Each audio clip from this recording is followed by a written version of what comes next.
Half kilo పల్లీ చిక్కి start చేశానండి. Half kilo పల్లీ వేసుకోవాలి. మీడియం ఫ్లేమ్లో దోరగా వేయించాలి. ఇలాగా దోరగా వేగిన తర్వాత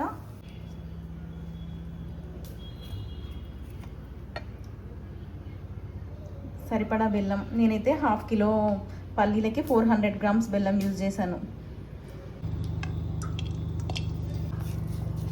జస్ట్ ఒక పావు గ్లాస్ నీళ్ళు వేసేసి బెల్లం బాగా పాకమయ్యేదాకా చేయాలండి.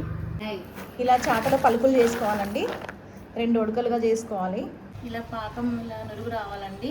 అప్పుడైతే పాకం బాగా అయినట్టు. ఇలా పలుకులుగా చేసుకోవాలండి. ఎంత మంచి బెల్లమైనా సరే వడగట్టుకోవాలండి. పాకం అయిందో లేదో ఇలా వాటర్లో చెక్ చేసుకోవాలి.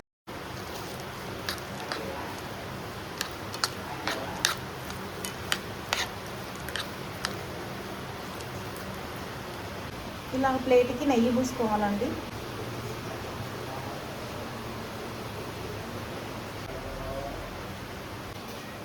ఇలాగ ప్లేట్కి మొత్తం స్ప్రెడ్ చేసుకోవాలండి. నెయ్యి పూసుకున్న ప్లేట్కి ఈ వేడి మీదనే మనకు నచ్చిన షేప్ కట్ చేసుకోవాలండి.